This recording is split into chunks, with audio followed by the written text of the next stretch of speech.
በዚህ ሰዓት ከተለያዩ አካባቢዎች ያሰባሰብኳቸውን ዝርዝር መረጃዎች ወደ እናንተ የማደርስ ይሆናል። እየተከታተላችሁ አብራችሁ እንድትቆዩ ነው በአክብሮት የምጋብዛችሁ።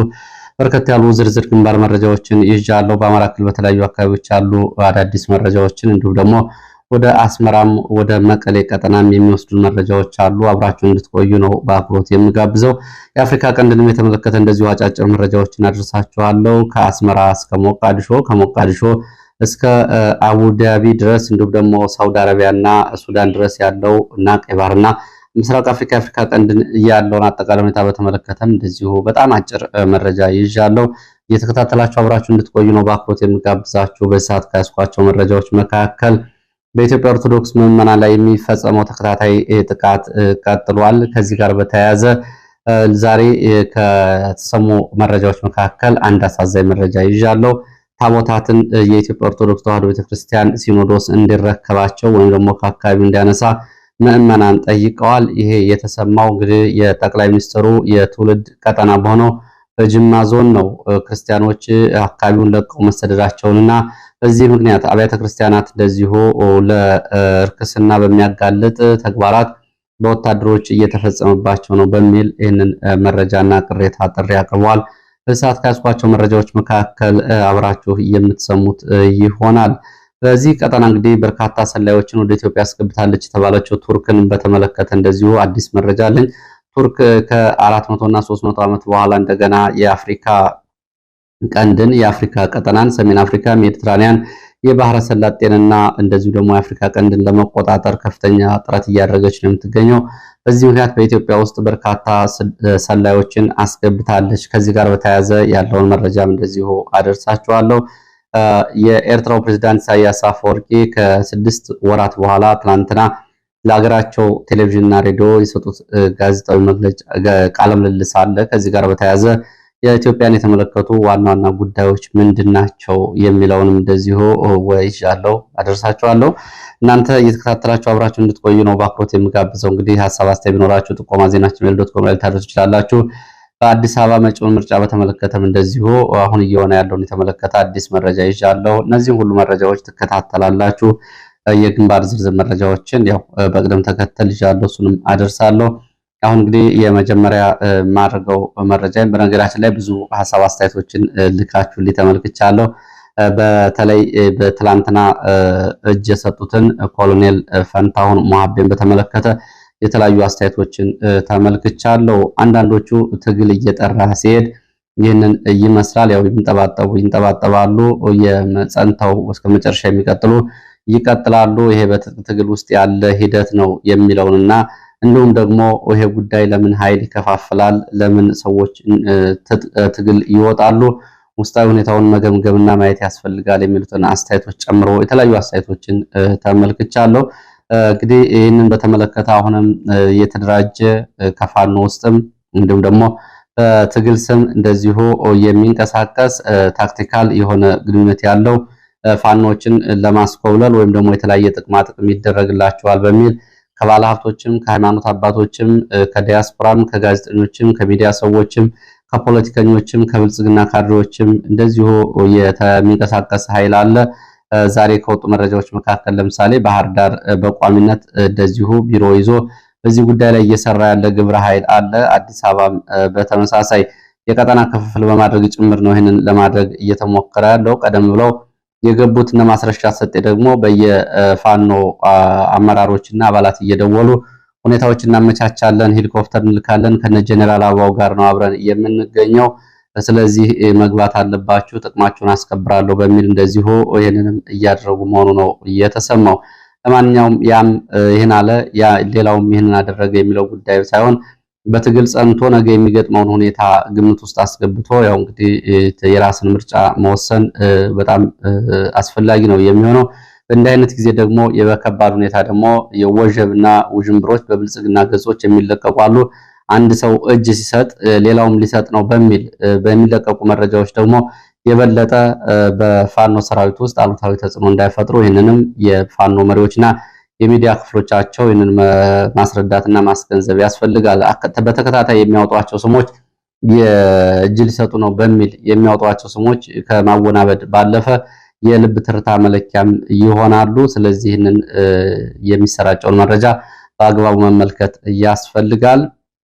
ከዚህ ጋር በተያያዘ እንግዲህ ትግሉ ወደኋላ ቢመለስ ምን ይገጥመናል፣ እንዲሁም ደግሞ አሁን ያለው አጠቃላይ አገራዊ የአፍሪካ ቀንድ ሁኔታ ወደየት እየሄደ ነው የሚለው በውል መገምገም ያለበት ነው። እንግዲህ በፋኖ የትግል ውስጥ በሚነሱ ትንሽ ችግሮች ምክንያት የፋኖን ትግል አያስፈልግም ወደሚል ድምዳሜ የሚደርሱት ብልጽግና ሰዎች ጨምሮ የተለያዩ አካላት የሚሰጧቸው አስተያየቶች ባሻገር አሁን የአማራ ሕዝብ በዚህ ሁኔታ በኦህዴድ በፈጠረው የፖለቲካ ኢምፓየር ውስጥ የትኛውን ጥቅም አስከብሮ ለወደፊት ይቀጥላል? ሰሞኑን የሚታዩ ትልልቅ ፕሮጀክቶች ራሱ አላማቸው ግልጽ ነው። አዲስ አበባን ኢሪሌቫንት ወይም ደግሞ የማይጠቅምና የማያስፈልግ ከተማ እናደርገዋለን በሚለውና ሸገር ከተማን ከመመስረት ጀምሮ ከአዲስ አበባ ግዙፍ ፕሮጀክቶችን በማውጣት ወደ አዲስ አበባ ዙሪያ መውሰድና የአዲስ አበባን በጀት ለሸገር ከተማ ምስረታ መጠቀም አዲስ አበባን በባህልም በኢኮኖሚም ከጥቅም ውጭ የማድረግ ፕሮጀክቶቹ እነዚህ በዘላቂነት ማን ላይ ያነጣጠሩ አደጋዎች እንደሆኑ መገንዘብ ያስፈልጋል። የራስን ተስተካካይ የፖለቲካ ኃይል ይዞ መውጣት ካልተቻለ መጪው ጊዜ የከፋና እጅግ የከፋ መሆኑን ያው እንግዲህ የሚገነዘብ እስከ መጨረሻው ጸንቶ የራሱን ሚዛን ይዞ መቀጠል ይኖርበታል። በመሃል እንግዲህ ይህንን እየተንጠባጠቡ የሚወጡትና እጅ የሚሰጡት ደግሞ በታሪክ ውስጥ የራሳቸውን በዚህ መንገድ በታሪክ አበላሽተው እየሄዱ መሆናቸውንም ለራሳቸው ሊያውቁት የሚገባ ጉዳይ ነው። እንግዲህ ወደ መረጃዎቹ ሲሄድ በአፍሪካ ቀንድና በተያያዥ ጉዳዮች ላይ የኤርትራው ፕሬዝዳንት ኢሳያስ አፈወርቂ የሰጡትን ቃለ ምልልስ በተመለከተ አጫጭር መረጃዎችን ወደ እናንተ አደርሳለሁ። ፕሬዝዳንት ኢሳያስ አፈወርቂ እንደወትሮው በአመዛኙ ከኤርትራ ውስጣዊ ጉዳይ ይልቅ አብዛኛውን ሰዓት በዓለም ፖለቲካ ግሎባል ፖለቲካ ላይ የኃይል አሰላለፍ ላይ በአፍሪካ ቀንድ እንዲሁም ደግሞ በኢትዮጵያን በተመለከቱ ጉዳዮች ነው ሰፊ የአየር ሰዓት ወስደው ቃለ ምልልስ እየሰጡት።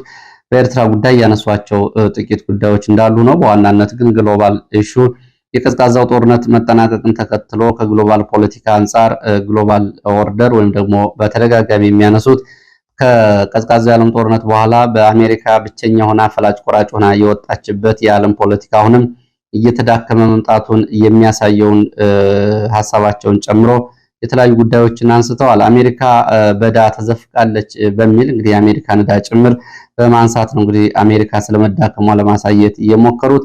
ትራምፕ አሜሪካን ለመመለስ ሜጋ ፕሮጀክት ይዞ የመጣው አሜሪካ በመዳከሟና በቀድሞው የመሪነት ሚናዋ ላይ ስለሌለች ነው የሚል ማሳያ አንስተዋል። ከግሎባል ፖለቲካ በቀጣዩ 3 ዓመታት አሜሪካን ሀያልነት ለመመለስ ትራምፕ እያደረጉ ያሉትን ጉዳይና ኤርትራና የአሜሪካ ባለፈው በዲፕሎማሲ ጀምረውት የነበረው ጉዳይ ወደፊት መሄድ አለመቻሉንም በተመለከተ በዚሁ አንስተዋል። አሁን የአስመራና የዋሽንግተን የፖለቲካ ግንኙነት ባለፈው ተስፋ ጥሎበት የነበረው ወደ ኋላ መመለሱን ፕሬዝዳንት ኢሳያስ አረጋግጠዋል። በዚህ በኩል እንግዲህ ሰሞኑን የአሜሪካ የወሰደችውን የቬኔዙዌላው ፕሬዝዳንት እንደዚሁ አስሮ ማምጣትን በተመለከተ ይሄ የመጀመሪያ ዙር ኪሳራዋ ነው ማሳያ ነው። በቀጣይም ከቬኔዙዌላ ወደ ግሪንላንድ፣ ካናዳ፣ ኩባ፣ ኮሎምቢያ፣ ፓናማ፣ ኢራን እንደዚሁ ይሄዱ ይሆናል። ይሄ እንግዲህ ውድቀታቸው ማሳያ ነው። ወታደራዊ እርምጃም ሊወስዱ ይችላሉ አሜሪካኖቹ። ይሄም እንግዲህ አሜሪካኖቹ አንዳንድ ጊዜ ሸምጋይ አንዳንድ ጊዜ ገላጋይ ሆነው ከሚታዩበት ከዩክሬን ጦርነት እስከ ቬኔዙዌላ ድረስ ያለውን አጠቃላይ የገጠማቸውን ጉዳይ በተመለከተ ፕሬዝዳንቱ አንስተዋል። በዋና ዓላማው እንግዲህ ቬኔዙዌላ የተወረረችበትና ማዶሮ የፕሬዝዳንቱ ተይዘው የተወሰዱት የቬኔዙዌላ ነዳጅ አሜሪካ ለመውሰድ እንደሆነ ፕሬዝዳንት ኢሳያስ አንስተዋል። እንግዲህ ከነዚህ ዓለም አቀፍ ግሎባል ፖለቲካ አስተያየታቸው ባሻገር በሱዳን ጉዳይ ሰፊ ማብራሪያ ሰጥተዋል። በኢትዮጵያ ላይ ያለውን እናስቀድምና እንመልከት። ኢትዮጵያን በተመለከተ ፕሬዝዳንት ኢሳያስ አፈወርቂ እንግዲህ ከተናገሯቸው ንግግሮች መካከል በዋናነት ብልጽግናን ፓርቲ ያው እንግዲህ የማይረባ የማይጠቅም በሚል በአጸያፊ ቃላት ጭምር በመግለጽ እንዲሁም ደግሞ አሁን የቀይ ባህርና የአሰብን ጉዳይ በተመለከተ አጀንዳ ለማስቀየስ የሚደረግ እንቅስቃሴ እንደሆነና ከዚህ ጋር በተያያዘ የኤርትራና የኢትዮጵያ የሰላም ግንኙነት እንደዚሁ ስትራቴጂካዊ ችግር የገጠመው በብልጽግና በኩል መሆኑን እንደዚሁ ገልጸዋል። ቃል በቃል አንዳንዶቹን ለመመልከት ያህል የባህር በር ጉዳይ በውጭ ኃይሎች የሚገፋ ቀጠናዊ የውጭ ኃይሎች ስራ እንጂ የኢትዮጵያ አይደለም የሚል አንደምታ ያለው ንግግር ተናግረዋል። በፍጹም ሊሳካ የማይችል ቅዠት እንደሆነም ነው ጨምረው የገለጹት። የኢትዮጵያ መንግስት ከትንኮሳ ንግግሮች አጀንዳ ማስቀየስ ወጥቶ በራሱ የውስጥ ጉዳይ ላይ ማተኮርና የገጠመውን ውስጣዊ ቀውሶችና ችግሮች ኢኮኖሚያዊ፣ ፖለቲካዊ፣ ማህበራዊ ቀውሶችን መፍታት አለበት። በዚህ ላይ እንዲያተኩር ጥሪ አቅርበዋል። በኤርትራ ሉዓላዊነቷን ለመከላከል ሙሉ በሙሉ ዝግጁ መሆኗንና የኢትዮጵያ ሕዝብ ግን ወደማይረባ ጦርነት እንዳይገባ እና እውነተኛ የውስጥ ችግሩን እንዲፈታ በዚሁ እንግዲህ ይህንንም ተናግረዋል። ቀይ ባህርን በተመለከተ የሚነሳው የብልጽግና አጀንዳ ትኩረት ማስቀየሻ መሆኑን በመግለጽ ገዢው የኢትዮጵያ መንግስት ውስጣዊ ቀውሶችን ፈጽሞ መፍታት ተስኖታል ሲሉ ያሉ ጦርነቶችን በትግራይ፣ በአማራ፣ በኦሮሚያ እንዲሁም ደግሞ በእኛም ላይ ጦርነት ታውጆብናል ሲሉ ይህንንም ገልጸዋል። ኤርትራ ማለታቸው ነው። አጀንዳ የመፍጠር አዲስ ዝንባሌ መፍጠር ነው የውስጡን ችግር ለማስቀየስ በሚል የቀይ ባህር ጉዳይ አሁንም በዚህ መንገድ ዝቅ አድርገው ተመልክተዋል። የራሱ ቤት በችግር ተሞልቶ የቤት ውስጥ ችግሩን ሳይፈታ ወደ ጎረቤት ሌላ ችግር ይዞ የመምጣት ዝንባሌና አባዜ ሲሉ የቀይ ባህርና የአሰብን ጉዳይ በዚህ መንገድ ገልጸዋል። ብልጽግና አሁንም በዘር ላይ የተመለከተ ፖለቲካ እያስቀጠለ ሀገሪቱን ለመበታተን እየወሰዳት ነው በሚል እንደዚሁ መደመርና ብሔራዊ አንድነት የሚል በቃላት ብልጽግና ይህንን ቢልም በተግባር ግን ብሔር ተኮር ፖለቲካ እየተከተለ ሀገሪቱን ሊበታትናት ይችላል የሚል አስተያየትም ሰጥተዋል። ኢትዮጵያና ኤርትራ ግንኙነታቸው የተበላሸው ብልጽግና ስትራቴጂካዊ ስህተት በመስራቱ እንደሆነና የስምምነት ቃል ኪዳኑ ብልጽግና ስላልደገፈው እንደሆነና ብልጽግና በአጠቃላይ ግንኙነቱ የበላይነትን የሚፈልግ እንጂ ያቻና የእኩልነት የተከባበረ ግንኙነት የማይፈልግ መሆኑን በሚል እንደዚሁ ይህንን ገልጸዋል። ብልጽግና በራሱ የማይቆም በውጭ ኃይል እየተመራ በራሱ ሕዝብ ላይ የጦርነት አጀንዳ እያራመደ ያለ ገዥ ፓርቲ ነው። በአማራ፣ በትግራይ፣ በኦሮሚያ እንዲሁም ደግሞ በኤርትራ ላይ ጦር አውጇል። ጦርነትም እያራመደ ነው ሲሉ ሲገልጹ ባለፈው ያነሷትን የሰበሰበውን ድሮንና መሳሪያ እናውቃለን፣ እሱ እኛን አያሳስበንም። ራሳችን ለመከላከል ጊዜው እንዴት ራሳችን በምንከላከልበት ጊዜ እንዴት እንደምንከላከል ራሳችን እናውቃለን። ብልጽግና ግን ብለው ቃል በቃል እነዚህን ቃላቶች ነው ለብልጽግና የተጠቀሙት። የብቃት ማነስ፣ ኪሳራ፣ ፈሪ፣ ስግብግብ፣ ዘራፊ መሆኑን ከቅዠት አዙሪት ውስጥ ሊወጣ ያልቻለ ሲሉ ብልጽግናን በዚህ መንገድ ገልጸውታል። ኢሳያስ ኤርትራን በተመለከተም ሱዳንን በተመለከተም እንደዚሁ ከኤርትራ በኩል ይህን አስተያየት ሰጥተዋል። የሱዳን ጉዳይን በተመለከተ የ56 ዓመታት የሱዳን የፖለቲካ ጉዞ እና የሀገረ መንግስት ፈተናውን በተመለከተ ዝርዝር ሰፊ ጉዳዮችን አንስተዋል። ለውጦች፣ ተግዳሮቶች፣ የኤርትራ አዎንታዊ ሚናና በሱዳን ውስጥ የነበሩ ቀውሶችን ለመፍታት ይህንንም በማንሳት የአስመራው ኢኒሼቲቭ ያልተሳካና የከሸፈበትን ሁኔታን በተመለከተ የግብጽ ኢኒሼቲቭና ሙከራም እንደዚሁ ከሱዳን አንጻር መክሸፉን ደቡብ ሱዳን 2011 መገንጠል በኋላ አሁን ያለው ሂደትና ወደ ሌሎች የተለያዩ ሀገራት ለመሰንጠቅ ያለው የሱዳን ሁኔታ እጅግ አስቸጋሪና ውስጣዊ መፍትሄ የሚፈልግ መሆኑን በመናገር በሱዳን ጣልቃ የገቡ እንደ የመን፣ እንደ ኢትዮጵያ፣ እንደ ዩናይትድ አረብ ኤሚሬትስ የመሳሰሉና ቻድ የመሳሰሉ ሀገራት ጉዳዩን እያባባሱ ነው ሲሉ ይህንንም ገልጸዋል። እንግዲህ በሱዳን ጉዳይ ላይ በተደጋጋሚ እንደሚገለጸው ኤርትራ፣ ግብጽ፣ ሳውዲ አረቢያ እንደዚሁ በአንድ ጎን፣ ኢትዮጵያ፣ ዩናይትድ አረብ ኤሚሬትስ እና ሌሎቹ ደግሞ በአንድ ጎን በመሆን ነው። በሱዳን ጉዳይ ህወሓትና የኤርትራ መንግስትም ተመሳሳይ አቋም እንዳላቸው ያው ይታወቃል። እንግዲህ ይሄ ከቃለ ምልልስ ውስጥ ዋና ዋናዎቹ ናቸው። ሌሎች ደግሞ ወሳኝ ነጥቦችን ደግሞ በሌላ ሰዓት ይዤ መለስ ይሆናል። ወደ ሌሎች መረጃዎች እሄዳለሁ። ወደ ሌሎች መረጃዎች ሲሄድ በዚሁ የአፍሪካ ቀንድ መረጃዎችን ላድርስ። የአፍሪካ ቀንድ እንግዲህ ባለፈው ታህሳስ 24 2025 ዓ.ም በፈረንጆቹ እስራኤል ለሶማሌላንድ የሀገርነት ሙሉ ዕውቅና ከሰጠች በኋላ ቀጠናው በፍጥነት ትርምስ ውስጥ ገብቷል። በቀጠናው ላይ ተለዋዋጭ የኃይልና የፖለቲካ ወታደራዊ አስተላለፍ ነው እየተከሰተ ያለው። በዚህ ቀጠና የነበረችው ዩናይትድ አረብ ኤሚሬትስ ኃይሏን ጠራርጋ እንድታስወጣና በቱርክና በሳውዲ አረቢያ እንዲተካ ሞቃዲሾ እንደዚሁ ሁኔታዎችን እያመቻቸች ነው። ውሳኔዎችን ወስናለች። አንዳንድ እርምጃዎችንም ወስዳለች። በቀጠና ያለው ሁኔታ ተለዋዋጭነቱ ከኢትዮጵያ ጋርም በቀጥታ የሚገናኝ ነው። ለማንኛውም ትላንትና በሞቃዲሾ ቀጠና ከተሰሙ መረጃዎች መካከል ሞቃዲሾ ሙሉ በሙሉ ከዩናይትድ አረብ ኤሚሬትስ ጋር የተደረጉ ወታደራዊ ስትራቴጂካዊ የትብብሮችን ሙሉ በሙሉ ትላንትና ሰርዛለች። ስረዛውን ተከትሎ በርበራ፣ ቦሳሶ፣ ኪስማዮ ወደቦችን ሙሉ በሙሉ ለምንም አይነት አገልግሎት ዩናይትድ አረብ ኤሚሬትስ እንዳትጠቀም ሞቃዲሾ ከልክላለች። ይህንን ክልከላ ተከትሎ እንግዲህ ዩናይትድ አረብ ኤሚሬትስ ኃይሏን እያስወጣች ነው የምትገኘው ከዚህ ቀጠና። ሌላው በዚህ በዩናይትድ አረብ ኤሚሬትስ ትክ ደግሞ ሳውዲ አረቢያ ዩናይትድ አረብ ኤሚሬትስን ተክታ ሁሉንም የሞቃዲሾ ቀጠናዎች ወታደራዊ ጥበቃ እንድታደርግ ወታደራዊ ጣልቃ ገብነት ወታደራዊ ስምሪቶችንና የፈለገችውን እንድታደርግ ለሳውዲ አረቢያ ጥሪና መንገድ ተከፍቶላታል። ፑንትላንዱ ፕሬዝዳንት ደግሞ በሌላ በኩል ወደ ዩናይትድ አረብ ኤሚሬትስ ሄደዋል። የፑንትላንዱ ፕሬዝዳንት ወደ ዩናይትድ አረብ ኤሚሬትስ የሄዱት እንግዲህ ሞቃዲሾ ዩናይትድ አረብ ኤሚሬትስን በእነዚህ ቀጠናዎች ከከለከለቻት በኋላ ነው። ሞቃዲሾ የከለከለቻት አረብ ኤሚሬትስን ከሶማሌላንድ በርበራ እንዲሁም ደግሞ ከቦሳሶ ፑንትላንድን ጨምሮ ነው። ኪስማዮን የሞቃዲሾን ቀጠና ራስ ገዞችንም ጭምር ማለት ነው። ዛሬ የፑንትላንዱ ፕሬዝዳንት ወደ አቡዳቢ ሂደዋል። ምን ጉዳይ ሊነጋገሩ እንደሆነ ወደፊት የሚታይ ነው የሚሆነው። ለማንኛውም ከዚህ ቀጠና መባረሯን ተከትሎ የኃይል እና የፖለቲካ ሚዛን እንዲሁም ደግሞ ለዚህኛይቱ ሀገር እንግዲህ ሀገርነት እውቅና ለመስጠት እንቅስቃሴ ላይ ስለመሆኗ የሚያሳዩ ናቸው።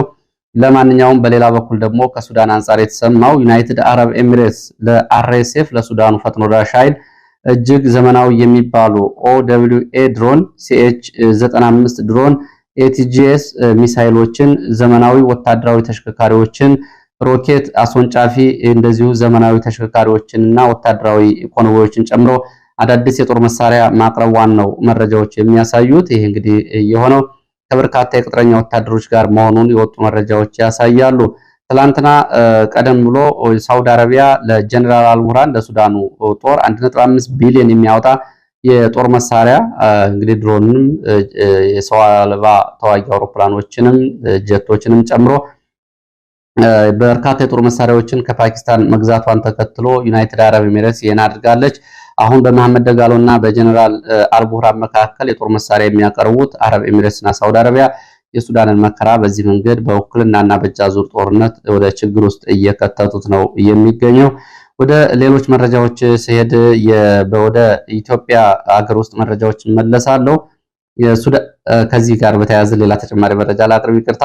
ሱዳን ወደ ኢትዮጵያ ድንበር አዲስ ወታደራዊ ኃይል እያስገባች መሆኗን የሚገልጹ መረጃዎች ወጥተዋል። ወደ ድንበር ኃይል እያስጠጋች ነው።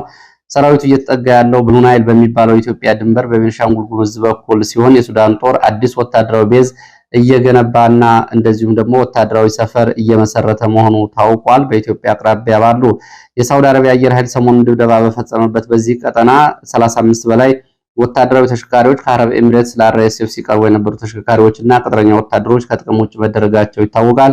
በዚህ ቀጠና ኢትዮጵያና ደቡብ ሱዳንን እንዲሁም ደግሞ ሱዳንን በሚያዋስነው የኢትዮጵያ ምዕራብ ቀጠና ኃይል እያስጠጉና እያስገቡ መሆናቸው የሱዳን መረጃዎች ይህንን ገልጸዋል። ዘገባዎችም ይህንን አረጋግጠዋል።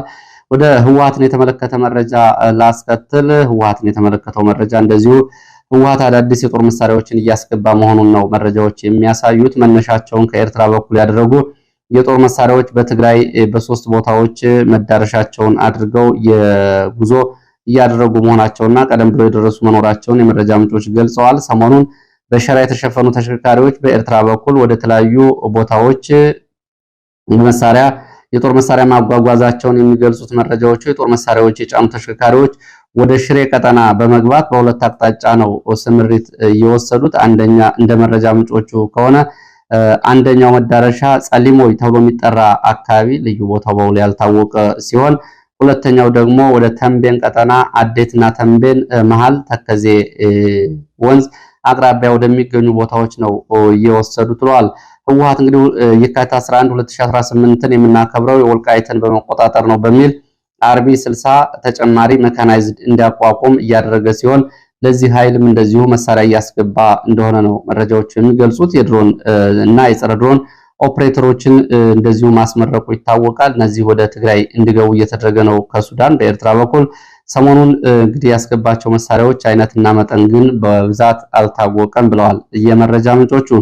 ወደ ሌሎች መረጃዎች ሲሄድ የሁለት የቱርክ ዜጎች እና አንድ ኢትዮጵያዊ ሾፌራቸው በደቡብ ኦሞ ቀጠና በኢትዮጵያ መገደላቸው ተገልጿል። በደቡብ ምዕራብ ኢትዮጵያ ምዕራብ ኦሞ ዞን ሱሪ ወረዳ ነው ግድያ የተፈጸመባቸው። ከዚህ ጋር በተያያዘ ጥር 4 2018 ከጠዋቱ 2 ሰዓት ከ20 ገደማ ግድያው የተፈጸመው በዚህ ሱሪ ተብሎ የሚጠራው ቦታ ሲሆን ሁለት የቱርክ ዜጎችና አንድ ኢትዮጵያዊ ሾፌራቸው በታጣቂዎች ተገድለዋል። ግድያውን በተመለከተ የክልሉ መንግስት በሰጠው መግለጫ ሽፍቶችና የከብት አርቢዎች ይህንን ጥቃት ፈጽሟል፣ ህግ የማስከበር ዘመቻ ተጀምሯል ሲል ገልጿል። ከዚህ ጋር በተያያዘ አዲሱ መረጃ ምንድነው? ቀደም ብሎ የወጡ መረጃዎች እንደሚገልጹት ቱርክ በቢዝነስ በቱሪስት በልማትና በተለያዩ ስራዎች አማካኝነት በርካታ ሰላዮችን ወደ ኢትዮጵያ ማስገባቷን ነው። በርካታ ቁጥር ያላቸው ሰላዮች ገብተዋል። ቱርክ ኢትዮጵያን ማዕከል ያደረገ የጂኦፖለቲካ የበላይነትና ሽኩቻን ግምት ውስጥ በማስገባት በርካታ ሰላዮችን ስታስገባ በኢትዮጵያ ውስጥም በተለያዩ አካባቢዎች ሃይማኖት ሽፋን ያደረጉ ተባባሪ ሰላዮችን ማሰማራቷንም የመረጃ ምንጮቹ ይህንን ገልጸዋል። ወደ አዲስ አበባ የሚወስደን መረጃ ላስከትል። በአዲስ አበባ እድር ቤቶች ለምርጫ ገንዘብ ድጋፍ እየተጠየቁ መሆናቸውን ገልጸዋል። የእድር ተወካዮች እንደገለጹት የብልጽግና ካድሬዎች እድሮቹ ለብልጽግና ምርጫ ለገንዘብ ድጋፍ እንዲያደርጉ ጠይቀዋል። ከዚያ ባሻገር የእድር ቦታዎች ለምርጫ ምዝገባ በሚል ቦታዎቹን የእድር መሰብሰቢያ ቦታዎችን እንዲሰጡ እንደዚሁም ጠይቀዋል። ድንኳኖቻቸውንም እንደዚሁ እንዲሰጡ። አሁን ከዚህ በፊት እንግዲህ 1 ለ5 የነበረው ጥርነፋ አሁን እድሮችን ተከትሎ በገንዘብም በአደረጃጀትም እየመጣ እንደሆነ ነው የመረጃ ምንጮቹ እየገለጹት። ወደ ጅማ ዞን የሚወስደን መረጃ ላስከትል። በጅማ ዞን ጌራ ወረዳ ዋላ ቀበሌ ጉበን ገብረ እግዚአብሔር ተብሎ የሚጠራ ቦታ ቤተክርስቲያኑ እና ታቦቱ ከቦታው እንዲነሳ የአካባቢው ክርስቲያኖች ጠይቀዋል። መግቢያ ላይ ያስተዋወቅኳችሁ ዜና ነው። የጉባኔ ባለእግዚአብሔር ደብር የኦርቶዶክስ ምዕመናን በጸጥታ ኃይል በኦሮሚያ ጸጥታ ኃይል ሙሉ በሙሉ ተፈናቅለው ለቀው መሄዳቸውን ተከትሎ ቀሪዎቹን ካህናት ታስረዋል። በዚህ ምክንያት ቤተክርስቲያኑ ብቻውን ቀርቷል። ዙሪያውን የረጲዮላና ጋቸና ሲርና እንዲሁም ደግሞ ሌሎች አክራሪዎች ቤተክርስቲያኑ ዙሪያ ጫት መቃሚያ አድርገውታል። ስለዚህ የኢትዮጵያ ኦርቶዶክስ ተዋሕዶ ቤተክርስቲያን አባቶች በቶሎ ታቦቱን እና ንዋየ ቅድሳቱን ከቤተክርስቲያኑ እንዲያስወጡና ምዕመናኑ ሁኔታዎች ተመቻችተው እስኪመለሱ ወይም ደግሞ ቁርጡ እስኪታወቅ ድረስ ቤተክርስቲያኑን ከዚህ አይነት አደጋ ለመጠበቅ ለጊዜው ታቦቱ እንዲነሳና ወደ ሌላ ቦታ እንዲዛወር እንባ እየተናነቃቸው ካህናትና የአካባቢው ምዕመናን ይህንን ገልጸዋል። ይህ እየሆነ ያለው በኦሮሚያ ክልል ጅማ ዞን ጌራ ወረዳ ዋላ ቀበሌ ተብሎ የሚጠራው አካባቢ ጉበኔ ባለእግዚአብሔር ተብሎ የሚጠራ ደብር ነው። ይሄ እንግዲህ የምዕመናን ጥሪ እየቀረበው። ሌላው የችሎት መረጃ ነው። የችሎት መረጃችን ስንመለከት በትናንትናው ዕለት ፍርድ ቤት የቀረቡ እነ ተመስገን ጌትነት ብይን ለመስጠት ፍርድ ቤት ቀርበው ነበረ። ሆኖም ዳኞቹ አልተሟሉም በሚል ለዛሬ የተለዋጭ ቀጠሮ ተሰጥቷል። ሌላው ቢኒያም ተረፈ ውበት 2 ክሶች ከተነበቡለት በኋላ በዋስትና ጉዳይ ክርክርና ብይን ለመስጠት ለዛሬ ተለዋጭ ቀጠሮ ተሰጥቷል። ሌላው ኃይለ ማርቆስ ኃይሌ ተከላከል በሚል ተከላካይ ምስክሮችን ቢያቀርብም የምስክሮቹ ስም ዝርዝር ስህተት አለበት በሚል ለጥር 25 ተለዋጭ ቀጠሮ ተሰጥቷል። ሌላው ሰለሞን ጎሳ ነው። ሰለሞን ጎሳ መዝገቡ የተቀጠረው አቃቢ ሕግ ተጨማሪ ሰነድና ማስረጃዎችን ሊያቀርብ ቢሆንም አቃቢ ሕግን ባለማቅረቡ ተለዋጭ ቀጠሮ ለጥር 29 ተሰጥቷል።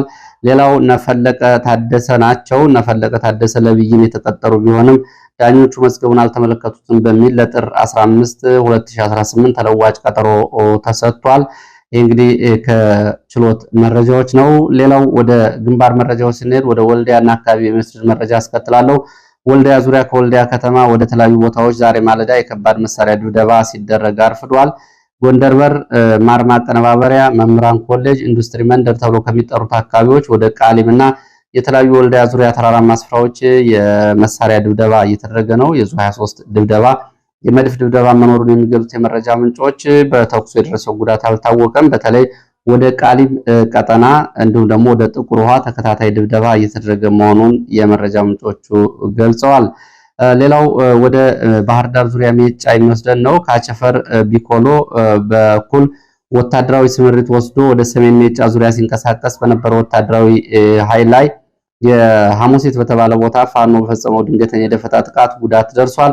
ወታደራዊ ጉዳት ደርሷል። ፋኖ በጥቂት ኃይል በፈጸመው የደፈጣ ጥቃት በቁጥር በውል ያልታወቀ የመከላከያ አድማ ብተናና የሚሊሻ ኃይል ጉዳት ማስተናገዱን የወጡ መረጃዎች ያሳያሉ። ሌላው መረጃ የአማራ ማህበር ሳምንታዊ ሪፖርቱን አውጥቷል። የአማራ ማህበር ባወጣው ሪፖርት ከታህሳስ 27 እስከ ጥር 3 ድረስ ያለውን የዋር ሪፖርት ወይም ደግሞ የሳምንቱን የጦርነት ሪፖርት ይዞ በወጣበት ዘገባው በ7 ቀናት ውስጥ በ10 ዞኖች በ26 ወረዳዎች ከተማ አስተዳደሮች ውጊያና ጦርነት፣ ሰብአዊ መብት ጥሰት መፈጸሙን ከዚህ ባሻገር እንደዚሁ በተለይ ዋገምራ፣ ሰሜን ወሎ በዞኑ ዋገምራ፣ ሰሜን ወሎ፣ ደቡብ ወሎ፣ ምስራቅ ጎጃም፣ ምዕራብ ጎጃም፣ አዊ ዞን፣ ደቡብ ጎንደር፣ ማዕከላዊ ጎንደር፣ በሰሜን ሸዋ በአማራ ክልል እንዲሁም ደግሞ በቤንሻንጉል መተከል፣ በኦሮሚያ ክልል በሰሜን ሸዋና ወለጋ ያሉትንም ሪፖርቶች አካቶ ይዞ ወጥቷል። በ5 ዞኖችና በ5 ወረዳዎች በሲቪሊያን ላይ የደረሰውን ጉዳት እንደዚሁ ሪፖርት ይዞ ወጥቷል። ኮረም፣ ሰዴ፣ ጃቢጠናን፣ ጃዊ፣ ደብረታቦር፣ ዳንጉር፣ መተከል እና በሰሜን ሸዋ ወረጃ አርሶ በንጹሃን ላይ የደረሱ ጉዳቶችን ሪፖርቱ ይዞ ወጥቷል። በሰሜን ሸዋ በተሽከርካሪዎች ላይ በተፈጸመ እገታ በኦሮሚያ ክልል ይሄ እንግዲህ ንጹሃን ላይ የደረሰውን ጉዳት በተመለከተ ይዞ ወጥቷል። ተከታታይ ድሮን ጥቃቶችና አሳዎችንም እንደዚሁ ይዞ ወጥቷል። ለሰዓት ከተለያዩ አካባቢዎች ማሰባሰብ የነበሩ መረጃዎች እነዚህን ይመስላሉ። ስለተከታተላችሁ በእጅጉ አመሰግናለሁ። በሌላ ተመሳሳይ መርሃ ግብር